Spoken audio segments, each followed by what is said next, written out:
Hello, I didn't see you there. I'm Vagabond Mel.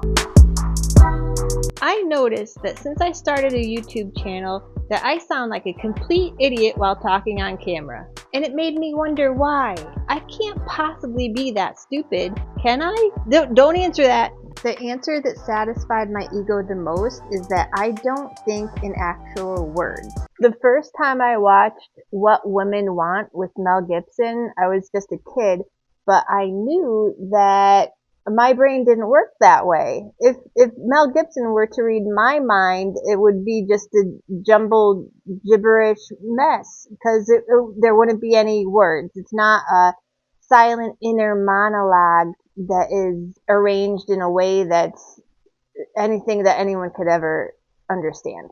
I think in feeling and intuition. Words take too much time to process, and intuition takes no time. It happens immediately. But because I don't think in words, I created a taciturn, practically nonverbal, low vocabulary lady that is now what I have to deal with in life. But when I was a kid, I used to read all the time, and reading actually helped balance it out because reading slowed my brain down just enough so I was able to actually think in words. It was like a meditation almost. While I was reading, my brain stopped creating these appetizing little gratifying addicting soundbite thoughts, and instead it taught me patience. My mind was forced to quiet itself through immersion. In 1970, a bunch of British researchers stalked 17,000 babies.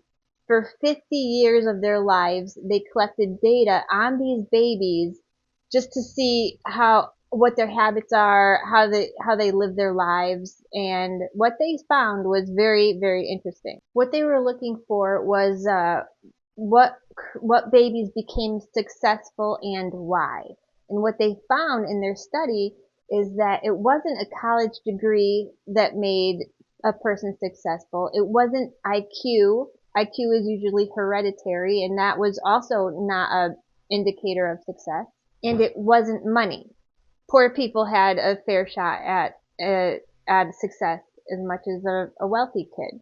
The real predictor of a baby is going to grow up to have long-term success and mental resilience and won't combust over a red light. It was reading, not doom scrolling, not Buzzfeed articles that were written by so-called journalists, but actual reading. Reading upgrades your mind like a software patch.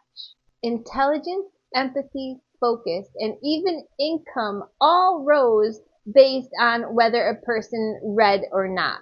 Reading is a mental multivitamin that doesn't taste like chalk. But then we stopped, and surprise, our brains got sad. Attention spans cracked like an old phone screen. Anxiety climbed higher than rent. Our inner monologue started sounding like TikTok comments. Why does this happen? It happens because of the algorithms. The 24/7 dopamine buffet. This world is engineered to shatter your focus like a piñata full of regret. And when we stop reading, we shrink. Our empathy shrivels. Our thinking gets shallow enough to drown in a puddle. A distracted population is easier to sell to manipulate, and control. Ask any dystopian novel. But guess what? You haven't read any dystopian novels because you stopped reading a long time ago. Probably because of TikTok. But books aren't dead. They're always around. They're waiting for us like emotionally neglected pets. You don't need to become a monk or buy a mahogany bookshelf.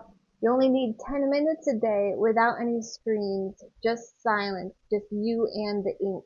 Because reading isn't just a hobby, it's a rebellion. It's how you remind yourself that you are not part of the algorithm. You are not a trend. You're a whole human being built for more than just likes. So go on and read something. Hopefully not a cereal box. Peace.